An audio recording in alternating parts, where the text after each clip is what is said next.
আজকে আমরা আলোচনা করব কোষ চক্র বা সেল সাইকেল নিয়ে। সেল সাইকেল এমন একটা পদ্ধতি যে পদ্ধতিতে একটা কোষ থেকে দুটো কোষে পরিণত হওয়ার জন্য যে সমস্ত উপাদানের প্রয়োজন সেই উপাদানগুলোর জোগাড় এবং দুটো কোষে পরিণত হওয়ার প্রতিটা ধাপ এই কোষ চক্রের মাধ্যমেই সম্পূর্ণ হয়। মূলত মাইটোসিস কোষ বিভাজন পদ্ধতিতেই কোষ চক্র পরিলক্ষিত হয়ে থাকে। অ্যামাইটোসিস ও মিওসিসের মধ্যে কোষ চক্র দেখতে পাওয়া যায় না। অ্যামাইটোসিস পদ্ধতি সরাসরি বিভাজিত হয়, আর মিওসিস পদ্ধতিতে কোষের উৎপাদন হওয়ার পরে সেই কোষ আর কোষ চক্র অংশগ্রহণ না করে শরীর থেকে বাইরে বেরিয়ে যায়। তাই জন্য মিওসিস পদ্ধতিকে কোষ চক্রের অন্তর্গত করা হয় না, অর্থাৎ কোষ চক্র দেখতে পাওয়া যায় না। তাহলে মাইটোসিস কোষ বিভাজন পদ্ধতিতেই কেবলমাত্র কোষ চক্র হয়ে থাকে। মাইটোসিস কোষ বিভাজন পদ্ধতিতে একটা কোষ থেকে দুটো অপত্য কোষ তৈরি হয়ে থাকে এবং সেই অপত্য কোষের মধ্যে ক্রোমোজোম সংখ্যা মাতৃকোষের সমান হয়। অর্থাৎ এখান থেকে একটা প্রশ্ন আসে যে কেমন করে ক্রোমোজোম সংখ্যা দ্বিগুণ হয়ে গেল, কিভাবেই বা সাইটোপ্লাজমের পরিমাণ বৃদ্ধি পেল, কিভাবেই বা তার মধ্যে প্রোটিনের পরিমাণ বৃদ্ধি পেল। এই যে হঠাৎ করে ক্রোমোজোম সংখ্যা বেড়ে যাওয়া বা প্রোটিনের পরিমাণ বেড়ে যাওয়া বা এর মধ্যে থাকা সাইটোপ্লাজমের পরিমাণ বেড়ে যাওয়া, এই সমস্ত ঘটনাগুলোই ঘটে হচ্ছে এই কোষ চক্রের মধ্যে। এই কোষ চক্রকে আমরা চারটা দশাতে বা ফেজে ভাগ করে থাকি। কি কি ফেজ? সব থেকে বড় ফেজের নাম হচ্ছে G1 বা গ্যাপ 1। এই পর্যায়ে যখন কোষ চক্র সম্পূর্ণ হয়ে যায়, কিভাবে হয় আমি পরে আলোচনা করছি, সম্পূর্ণ হয়ে যায়, কোষ চক্রের এই দশাটা সম্পূর্ণ হওয়ার পরে যে দশাটায় কোষ চক্র আসে তার নাম হচ্ছে এস দশা বা সিনথেসাইজ দশা, মানে সংশ্লেষ দশা।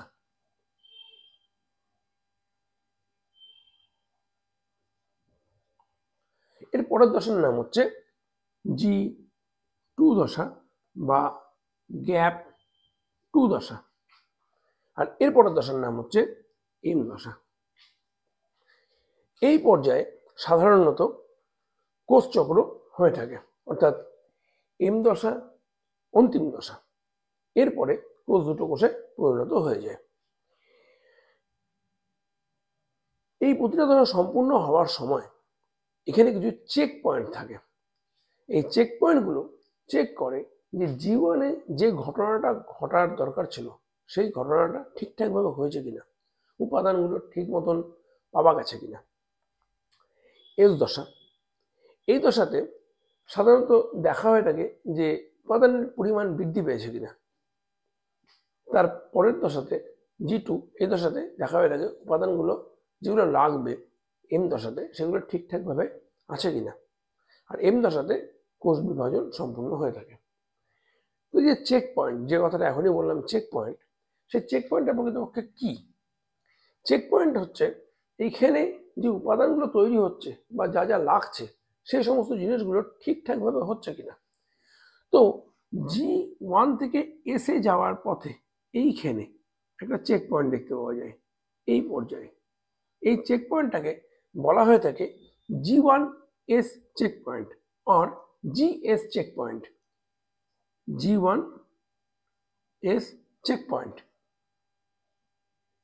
ঠিক আছে, G1S চেক পয়েন্ট, এটা হচ্ছে G1S চেক পয়েন্ট।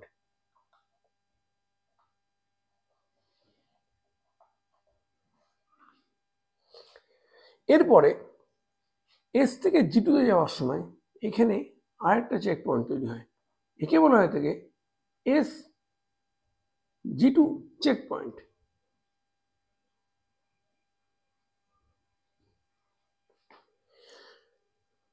এরপরে আর কোনো চেক পয়েন্ট থাকে না, কিন্তু যে মানে এই এম দশা মাইটোটিক ফেজ, এই ফেজকে মূলত আমরা দুটো পর্যায়ে ভাগ করে থাকি।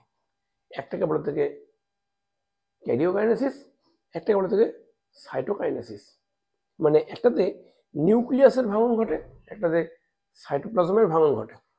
যে পর্যায়ে নিউক্লিয়াসের ভাঙন ঘটে সেই পর্যায়ে আবার চারটা ভাগে বিভক্ত: প্রোফেজ, মেটাফেজ, অ্যানাফেজ, টেলোফেজ।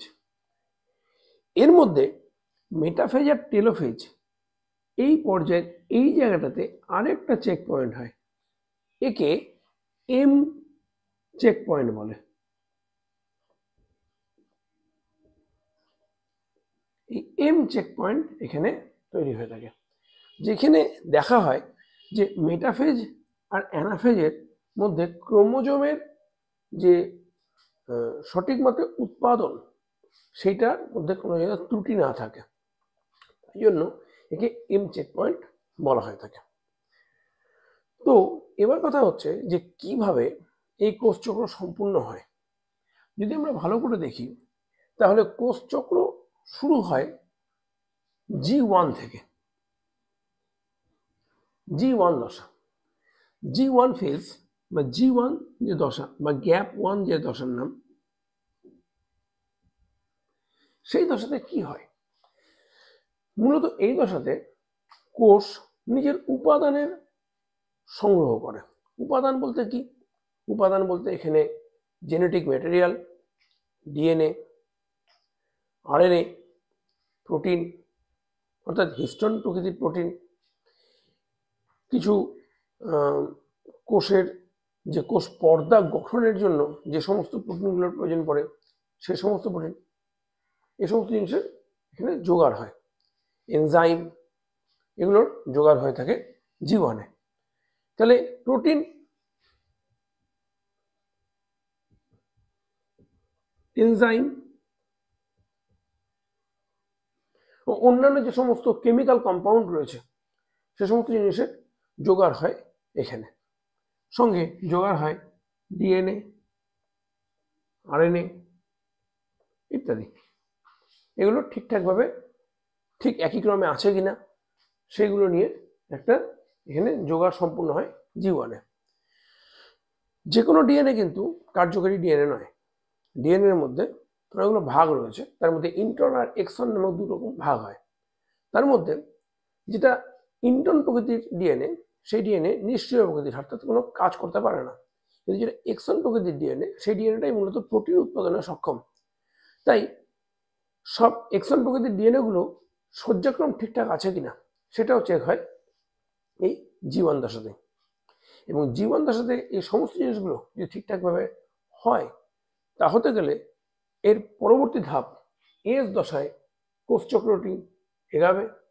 আর যদি উপাদানগুলো ঠিকঠাকভাবে না জোগাড় হয়ে থাকে, উপাদানগুলোর মধ্যে যদি ঘাটতি থাকে, তখন কিন্তু কোষ চক্র বন্ধ হয়ে যায় এবং এই দশাটি একটা বিশেষ দশায় খানিকক্ষণ বা সারা জীবনের জন্য চলে যেতে পারে। একে বলা হয় থাকে G0 দশা, G0 ফেজ। আমাদের শরীরের মধ্যে বেশ কিছু কোষ রয়েছে যারা কিন্তু G0 দশায় অংশগ্রহণ করে এবং বেশ কিছু অঙ্গ রয়েছে যারা G0 দশায় অবস্থান করছে। আমাদের কোষ কিন্তু সবসময় যে বিভাজনে সক্ষম এরকম ব্যাপার কিন্তু নয়। দেহ কোষ মাত্র যে বিভাজন করবে এরকম কিন্তু ব্যাপার নয়। কোষকে তিনটা পর্যায়ে মূলত ভাগ করা হয়ে থাকে, ঠিক আছে? এই পর্যায়গুলো হচ্ছে লেভেল সেল, অর্থাৎ যে কোষ ক্রমাগত বিভাজিত হতে সক্ষম। যেমন ধরে নাও আমাদের ত্বকের মধ্যে অবস্থানকারী যে কোষগুলো রয়েছে, স্কোয়ামাস এপিথেলিয়াম বা এপিথেলিয়াম সেল, অর্থাৎ অন্ত আবরণী কলা, স্কোয়ামাস এপিথেলিয়াম, মুখের ভেতরে যে কোষগুলো রয়েছে সেই কোষগুলো, বা এপিথেলিয়াম সেল ত্বকের উপরের কোষ, বা ধরে নাও ভ্যাজানাল সেল বা পেনিসিয়াল সেল, এই সমস্ত সেলগুলো সাধারণত বিভাজনে সক্ষম। এদেরকে আমরা বলছি যে লেভেল সেল। এরপরে এই লেভেল সেলের মতনই আরেকটা সেল রয়েছে, সেই সেলকে বলা হয়ে থাকে স্টেবল সেল। লেভেল cell, stable cell. Stable cell বলতে এই কোষগুলো বিভাজনে সক্ষম কিন্তু বিভাজন করে না, এরা স্টেবল হয়ে রয়েছে, এরা প্রয়োজন ছাড়া বিভাজন করবে না। যেমন আমাদের যকৃতের কোষ, যকৃতের কোষ বিভাজন করে না, এই G0 দশায় থাকে। কিন্তু যখন প্রয়োজন পড়ে তখন কিন্তু আমাদের যকৃতের কোষ বিভাজন করতে সক্ষম হয়। এটা হচ্ছে পার্মানেন্ট সেল, যে কোষ সব সময়ের জন্য G0 দশায় চলে গেছে, এ কোনো সময় কোনো পর্যায়ে বিভাজন করবে না। যেমন আমাদের স্কেলিটন মাসল, অর্থাৎ ঐচ্ছিক পেশির মধ্যে অবস্থানকারী যে সমস্ত কোষগুলো রয়েছে সেই কোষগুলো কোনো সময় বিভাজন করবে না। কার্ডিয়াক মাসল, আমাদের হৃৎপিণ্ডের মধ্যে অবস্থানকারী যে সমস্ত কোষগুলো রয়েছে সেগুলো কোনো সময় কোষ বিভাজন করবে না। তো কোষ বিভাজন নাও হতে পারে, যদি সেটা দেহকোষ হয়, সবসময় যে বিভাজিত হবে এর কোনো মানে নেই। এটা আমরা পার্মানেন্ট সেলের একটা এক্সাম্পল হিসেবে ধরে নিতে পারি যে পার্মানেন্ট সেল হচ্ছে এরকম ধরনের এক ধরনের সেল। তো যেটা বলছিলাম যে G1 এর পরে যদি G1 দশাতে এই সমস্ত উপাদানগুলো ঠিকঠাকভাবে যোগাযোগ হয়ে যায়, তারপরে চলে আসবে সেটা S দশাতে বা সিনথেসাইজ দশাতে। এই দশাতে কোষ এসে তার বিভাজনের পরবর্তী ধাপকে এগাবে, অর্থাৎ এই দশাতে ডিএনএ রেপ্লিকেশন হবে, অর্থাৎ এর পরিমাণ বাড়বে। রেপ্লিকেশন অর্থাৎ ডিএনএ থেকে ডিএনএ তৈরি হওয়ার পদ্ধতি, অর্থাৎ ডিএনএ নিজের পরিমাণকে দ্বিগুণ করবে, অর্থাৎ যেখানে ক্রোমোজোম সংখ্যা ছিল 46টা, সেখানে 46-এর দ্বিগুণ ক্রোমোজোম এখানে তৈরি হয়ে যাবে। অর্থাৎ দুটো কোষ তৈরি হওয়ার জন্য যে পর্যাপ্ত ক্রোমোজোমের প্রয়োজন, সেই পর্যাপ্ত ক্রোমোজোম এখানে কিন্তু তৈরি হয়ে যাচ্ছে। সঙ্গে অতিরিক্ত মাত্রায় প্রোটিন তৈরি হচ্ছে, সঙ্গে আরএনএ তৈরি হচ্ছে, এবং অন্যান্য জিনিসপত্র যেগুলো কোষের মধ্যে রয়েছে, mitochondria, plastid, Golgi bodies, ribosome, lysosome, যা যা রয়েছে উদ্ভিদ এবং প্রাণী কোষ ভেদে, সেই সমস্ত জিনিসের পরিমাণ ডবল হচ্ছে, সিনথেসাইজ বা সংশ্লেষিত হচ্ছে সেই সমস্ত জিনিসগুলো। তাই জন্য এই দশার নাম হচ্ছে সংশ্লেষ দশা। তাহলে উপাদানের বৃদ্ধি, তাহলে উপাদানের পরিমাণ বৃদ্ধি,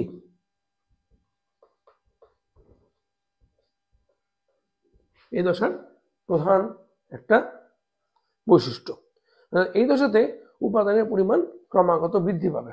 অর্থাৎ এক কথায় বলতে গেলে এখানে যে ঘটনাটা ঘটবে সেটা হচ্ছে ডিএনএ থেকে ডিএনএ তৈরি, ডিএনএ থেকে এমআরএনএ তৈরি, আর এমআরএনএ থেকে প্রোটিন তৈরি,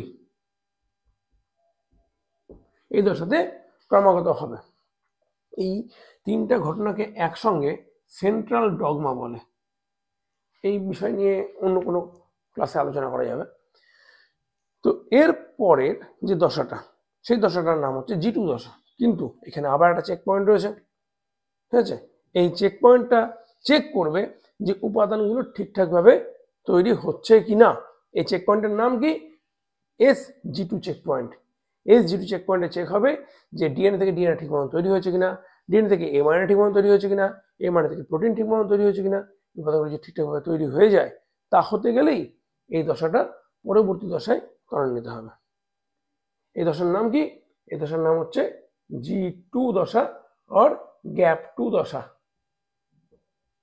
এই গ্যাপ ফেজের অপর নাম আছে গ্রোথ বলে অনেক ক্ষেত্রে, ঠিক আছে? কিন্তু গ্যাপ একটা ইউনিভার্সাল ল্যাঙ্গুয়েজ, তো গ্যাপ 1 গ্যাপ 2 এরকম বলাটাও কোনো ভুল নয়, এবং এটা ইউনিভার্সাল। গ্রোথের জায়গায় গ্যাপটাই বেশি ব্যবহার করা হয়ে থাকে। তো এই দশায় কি হয়, G2 দশাতে যে উপাদানগুলো তৈরি হলো সেই উপাদানগুলো তো পরপর লাগবে।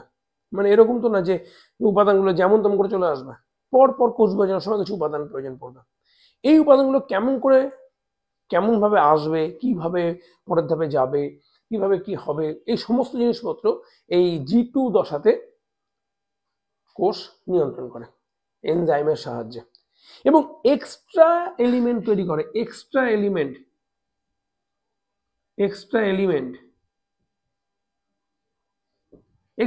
কি তৈরি করে? প্রোটিন। কেননা এক্সট্রা এলিমেন্ট প্রোটিন তৈরি করে রাখে এখানে কোষ। কেন করে? যদি কোনো কারণে প্রোটিনের ঘাটতি ঘটে, তাহলে যাতে প্রোটিনের ঠিক ও একটা সোর্স দিতে পারে। মানে প্রোটিনের ঘাটতি ঘটতে গেলে কোষ নিজের যে কার্যপদ্ধতি সেটা হারিয়ে ফেলবে। এখানে প্রোটিন ক্রমাগত সাপ্লাই হতে থাকে, তাই এক্সট্রা প্রোটিন তৈরি হয়। এই ঘটনাটা হওয়ার পরেই এই কোষ চলে যায় হচ্ছে প্রথমে প্রোফেজ, মেটাফেজ, অ্যানাফেজ, টেলোফেজ। আর টেলোফেজ পর্যাতেই এই সাইটোকাইনেসিসও করে ফেলে। অর্থাৎ সাইটোকাইনেসিস বলতে সাইটোজেন দুটো টুকরো ভেঙে গিয়ে দুটো নতুন কোষ তৈরি হয়, এবং এই কোষটা আবার কোষ চক্রে অংশগ্রহণ করে। তো এই প্রোফেজ, মেটাফেজ, অ্যানাফেজ, টেলোফেজ এই পর্যায়ের মধ্যে এই মেটাফেজ থেকে অ্যানাফেজে যাওয়ার সময় এই জায়গাটাতে আবার কিন্তু একটা চেক পয়েন্ট তৈরি হয়, যাকে আমরা এম চেক পয়েন্ট নামে চিহ্নিত করছি।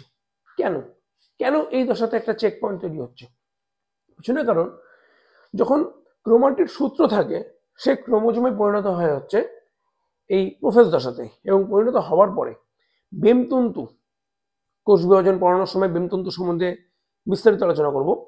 তো বেমতন্তু তৈরি হয়, এবং এই বেমতন্তু তৈরি হওয়ার পরে এই বেমতন্তু যখন কাইনেটোকোর গঠন করে, সেই কাইনেটোকোর গঠন করার পর দুটো ক্রোমোজোমকে টান দিয়ে দুটো ক্রোমোজোমকে আলাদা করে দেওয়া হয়, এবং প্রত্যেকটা ক্রোমোজোম আলাদা আলাদা সেন্ট্রোমিয়ার পায়। এই অবস্থায় যে ক্রোমোজোমগুলো ঠিকঠাকভাবে সেন্ট্রোমিয়ার পেয়েছে কি পায়নি, ক্রোমোজোমগুলো ঠিক মতন ব্লেন্ডিং হয়েছে কিনা, এই সমস্ত জিনিস চেক করার জন্য এই চেক পয়েন্টটা খুব প্রয়োজন। আর যদি এইখানে কোনো রকম ঘাটতি ঘটে তাহলে ক্রোমোজোমাল অ্যাবারেশন হয়ে যাবে। ক্রোমোজোমাল অ্যাবারেশন কি, এটা অন্য কোনো সময় অন্য কোনো ভিডিওতে আলোচনা করা যাবে। কিন্তু ক্রোমোজোমাল যদি অ্যাবারেশন হয়ে যায়, তা হতে গেলে শারীরবৃত্তীয় প্রচুর পরিবর্তন ঘটতে পারে, বিভিন্ন ধরনের ক্রোমোজোমাল রোগ সৃষ্টি হতে পারে। এই অ্যাবারেশনগুলো ডিলেশন, ডুপ্লিকেশন, ইনভার্সন, ট্রান্সলোকেশন, এগুলো বিভিন্ন নামে পরিচিত। তো এখানেই ঘটনাটা ঘটতে পারে, যাতে না ঘটে, যাতে দেহকোষে এরকম ধরনের পরিবর্তন না আসে, তাই জন্য এইখানে একটা চেক পয়েন্ট রয়েছে। এই চেক পয়েন্টটা মূলত চেক করে যে ক্রোমোজোমাল অ্যাবারেশন ঘটার জন্য যাতে কোনো ক্রোমোজোম সৃষ্টি না হয়। যদি হয় তাহলে কোষ চক্র এখানেই বন্ধ হয়ে যাবে। তো এটা হলো সম্পূর্ণ কোষ চক্র। এবং কোষ চক্র হওয়ার জন্য যে টাইম পিরিয়ডগুলো প্রয়োজন পড়ে, প্রায় একদম এটা সঠিক টাইম পিরিয়ড বলবো না, কেননা কোষ ভিত্তিতে কোষ চক্রের সময়সীমা এদিক ওদিক হতেই পারে, কারণ বিভিন্ন কোষ বিভিন্নভাবে বিভাজিত হয়। কিন্তু একটা গড় সময়ের মধ্যে যদি সময় ধরি, তাহলে এখানে 8 থেকে 11 ঘন্টা সময় লাগা হচ্ছে G1 বা গ্যাপ 1-এ সিনথেসিস, এই মোটামুটি 5 থেকে 6 ঘন্টা সময় লাগে। G2-তে সময় লাগে মোটামুটি 4 থেকে 5 ঘন্টা, অনেক ক্ষেত্রে 3 ঘন্টাও সময় লাগতে পারে। আর এই দশাতে সময় লাগে হচ্ছে একদম 1 ঘন্টা, মানে মাইটোটিক ফেজ হতে সময় লাগে 1 ঘন্টা।